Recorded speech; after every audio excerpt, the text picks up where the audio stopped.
Ja nyt on kyllä pakko soittaa psykologian professori, onnellisuusprofessoriksi myös kutsuttu Markku Ojaselle tuonne Lempäälään. Hyvää iltapäivää, Markku Ojanen. Iltaa vaan, iltapäivää.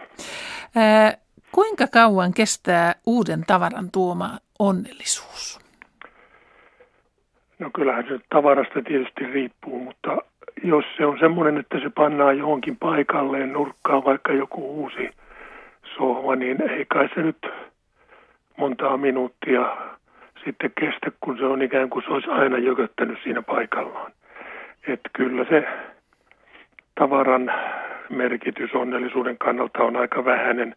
Eri asia tietysti on sitten se, että jos hankkii jotain semmoista tavaraa, joka tuottaa elämyksiä ja auttaa harrastuksissa, semmoiset tavarat, joita voi jatkuvasti käyttää uudestaan, niin sehän on ihan eri juttu.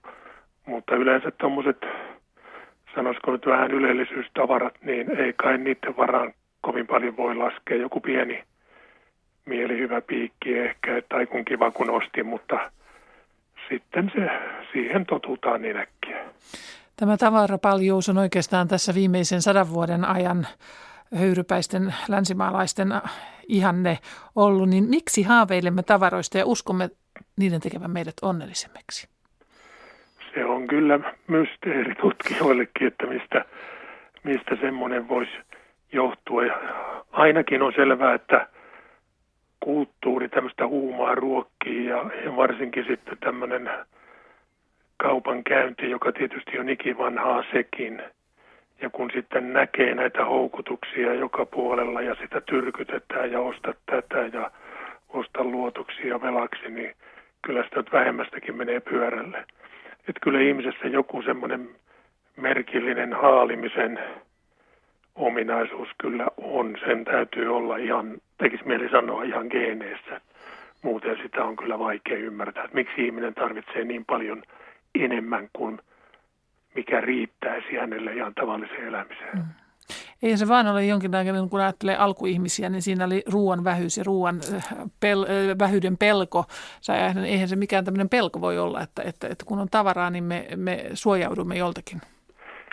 Kyllä siinä varmasti sitäkin on mukana, että nyt tutkimukset kertoo kyllä siitä, että taloudellinen turvallisuus on tavattoman tärkeä ja se voi olla yhteydessä onnellisuuteenkin, kun taas ihan pelkät tulot ei niinkään sitten ole.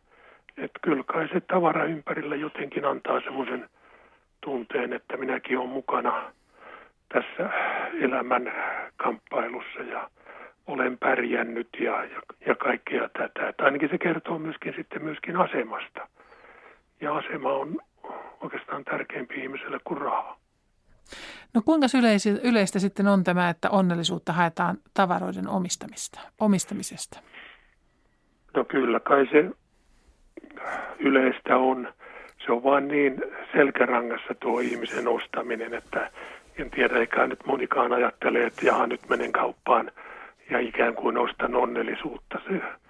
Se vaan tulee sitten se tavara ostetuksi ilman, että sitä nyt niin kauheasti ajatellaankaan, kun kerran sitä rahaakin on. Nyt enemmistöllä on rahaa ja kaupat pursuaa tavaraa, niin sieltä sitä sitten haetaan ja onnellisuuden pohtiminen kai on siinä aika lailla taka-alalla. Tietysti sitten kun kysytään ihmisten unelmia, niin sitten voi tulla, ja aika yleisesti tuleekin ajatuksia, että kun saisi sen lottovoiton tai saisi uuden hienon asunnon tai auton ja tällaisia, niin siinä vaiheessa sitten tietysti voi tämmöisiä yhteyksiä sitten tulla sinne onnellisuuden suuntaan, mutta eiköhän se arki mene ihan jotenkin semmoisten tuttujen kaavojen ja tapojen ja tottumusten ja houkutusten mukaan.